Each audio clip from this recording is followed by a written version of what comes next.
Welcome, welcome back. Went to London a couple weeks ago and thought I'd bring back some of what I picked up over there, the lessons learned, some of the observations I had, and how things are going in London. So with that, let's just jump right on into it. Yep, Lloyd's 2024, you clicked on it. And first off, we had 26 meetings with underwriters in 4 days. So it was jam-packed. The days went long. We generally got finished about 7 or 7:30 each night, and then dinner started, so the meetings continued. But it was a lot to pack in, and I'm going to take you through what it was like to sit through all those presentations and participate in giving the risks, having the underwriters understand the risk, and felt like we needed to understand the underwriters a little bit, and I'll get into what I mean by that. So I'm going to give you an engineer's perspective of what it was like to sit through 26 underwriter presentations in 4 days. I've done this year after year. It's been a long time that I've been doing it. So I thought this time I'd switch it up a little bit. And like I said, let's talk about the underwriters a little bit. And I saw so many underwriters that I thought, well, let's categorize them. And some of them were new and just learning. There were some that had some experience, and obviously they'd paid some claims, and there were some sore spots with them. And then there were the real sophisticated ones that had been there a long time, had avoided the large losses in their careers. And we'll talk about the differences between these three different types of underwriters that we sat through all these meetings with. And I'll give you some observations, what was going on in London, the strikes, the Lloyd's buzz, what a work week is now, and things like that. We'll talk about lessons learned. I know everybody wants to know what's the new rate indications coming out of London for 2024, and we'll get into those at the very end too. All right, let's start with the new underwriters. Well, I really enjoyed my interactions with the new young underwriters. They were eager to learn. They asked questions. They didn't interrupt. They enjoyed not so much a lecture, but they enjoyed being explained to. They have questions in their head, and sometimes they're afraid to ask the questions. And someone who's willing to explain a little bit more than they asked, it helps them get through that difficult period of learning when we have to admit that there's something we don't know. The different people that I talked to, some were looking for more resources to learn from, and I brought them to this channel because obviously we've got some of the best, hottest engineering YouTube content. And then some of them were drinking from a fire hose. I felt bad for these folks because I'd be talking to them and I could just see their eyes glaze over. They were just trying to remember just the language that I was using. Just the terminology sometimes in the energy space can get confusing to somebody who comes from another field as an underwriter, and then they're kind of thrown into our field in energy. So the thing about these underwriters is they're familiar with the policy. The young new ones, they've learned, they've studied, they understand the terms and conditions. It's the front end of the learning curve that they're on when we're talking about the technologies that they underwrite. And that's okay. They're going to learn just like all the other underwriters have, through collaboration with other partners and through experience of losses themselves, through renewals, through problems where a renewal after a claim, that's going to change the way the client wants the coverage. So there's going to be work that you learn from in the early stages of an underwriter career. And what I've noticed is that the younger folks shy away from the engineering questions during the presentations unless they brought an engineer with them. And that's fine. They don't want to ask what they think appears to be a dumb question, or they don't want to get into a dialogue and have a follow-up question when they ask a question, a clarifying question, right? So that would scare them if they asked what they thought was a simple question, and then the subject matter expert wanted clarification. They would be stuck. And they don't want to even get in that situation. So they don't ask a whole lot of engineering questions. They may, tend towards some of the terms and conditions issues, like, you're going to buy more limits this year. And so they are attentive, and like I said, they rarely interrupt. Good to have the young ones there. They're eager to learn. Now, let's move on into the experienced underwriters. This is not the super senior gurus, but this is the folks who have paid claims and they've learned some lessons out there, right? So they've had some experience, they've done some renewals, they've been through the renewal after the claim, they've been through the claim, and they've been around long enough that even their buddies have had claims. So they've developed a good basis of experience. And during the presentation, they're likely to talk more, they're likely to be engaged more than, say, a new guy. They want to show you what they know. They want to find out, do you have any of the problems that led to the pain that they've had in the future, in the past, the claims that they've paid. So they're going to be more interactive and dialogue with you a little bit more than the brand new just became underwriters.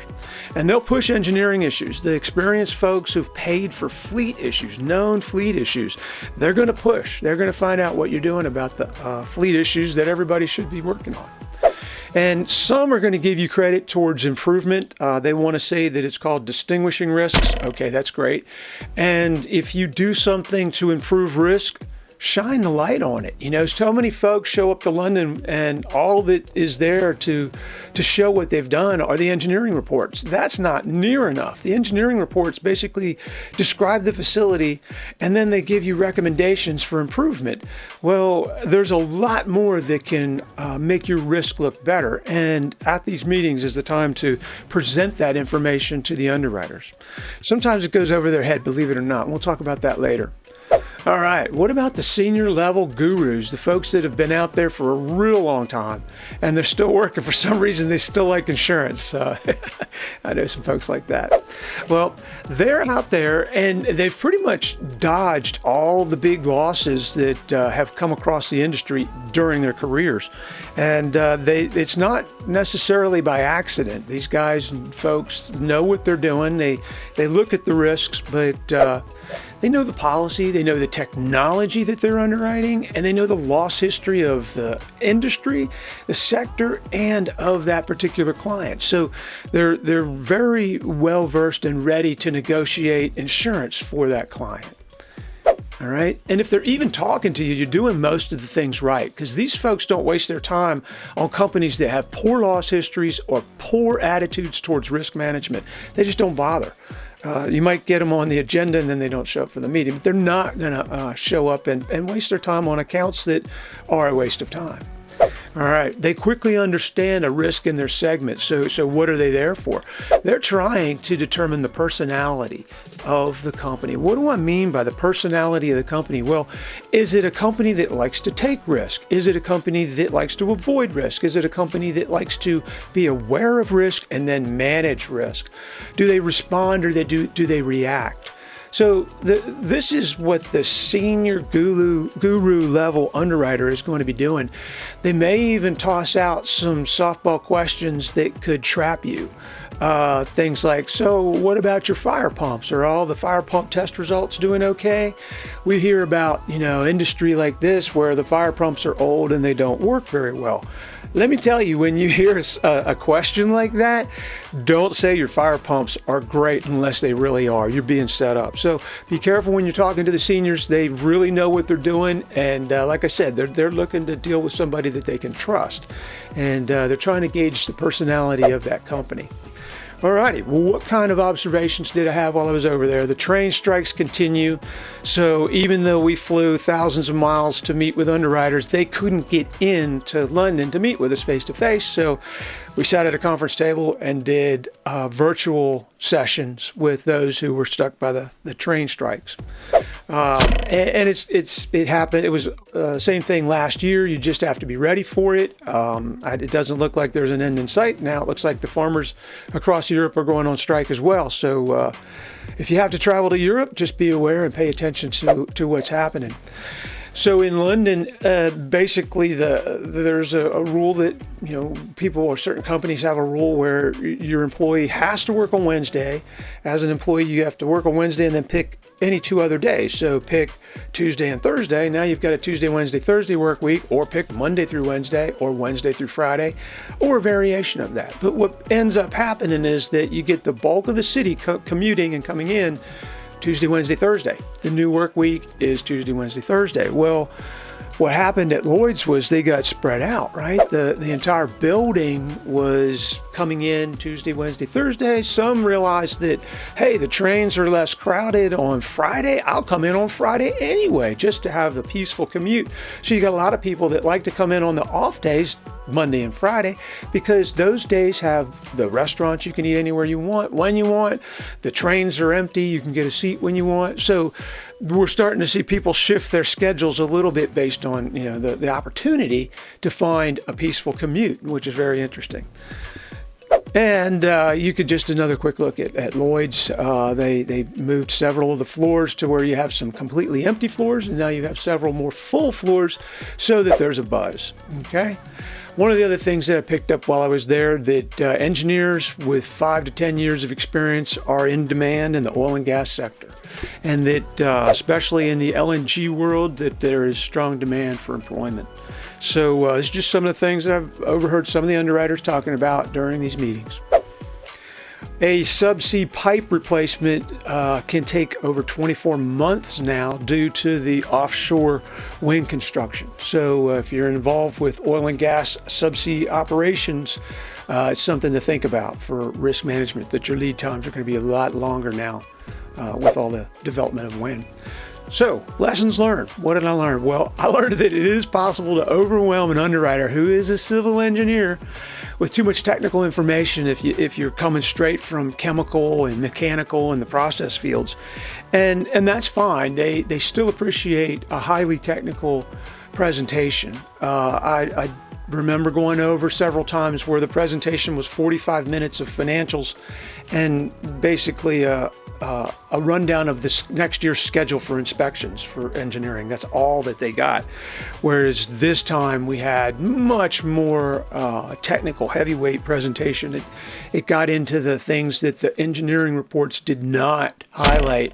Hiring more engineers at every site, just basically developing programs where you network all of the mechanical subject matter experts, your I&C subject matter experts from all your sites, and start to network these folks together. It's something that's more of a corporate assessment. And if the insurance companies would, in addition to evaluating each refinery, evaluate corporate, what are the corporate programs? And we did that in the past. I might talk about that in another video. But it's meant to pick up these fleet-wide, corporate-wide risk management approaches that aren't really picked up at the site very well. But this underwriter, give him credit. At the end of the presentation, he said that you lost me a few times there, guys, because I'm only a civil engineer. That kind of amazed me that an engineer would basically scream uncle at a presentation that was going over his head. But he said that he appreciated it anyway. The paperwork presentation was going to give him something to Google and to really do some research and to absorb it later. Next, some of the underwriters just will not let you present your presentation. Get ready for it. They're going to ask you questions on the first introductory page. You'll be lucky if you get past your introduction or get to tell about who you are before they tell you everything about what they've done in their career. So it happens, you'll recognize when it's happening, as it's happening, and just be ready to answer the questions on the fly. It's just part of the process. We're not going to talk about who they are or what markets they represent. They know who they are. They probably don't remember anything from the presentations because they said everything. Then they don't let you talk, right? Because they know a lot. And now, market rates are generally in the single-digit increase range, and there's a concern with claim inflation. There's a concern with inflation, and every meeting seemed to have a question. Everybody was talking about what are you seeing for inflation in your country? What are you seeing where you are? And specifically with claims, there's this concern that you buy a certain limit and then you put in a claim for way more than that limit, or you try to, and you find out that you didn't have enough insurance. So the carriers don't want you to go through that mistake, so they are pushing valuation. They want to make sure that you understand your values and that they understand your values so that the right premiums are being paid for the right risk. So with that, most underwriters will thoroughly enjoy the fact that you made the trip to see them. Even though that there's some that don't want to listen to you, some that you're going to go over their head, they really enjoy the fact that we're making the effort to come over and see them, especially with all the travel difficulties and the problems that we have with transportation in the world. So with that, I would like to say thank you, and please join again, send some comments, and we'll see you next time. Thanks.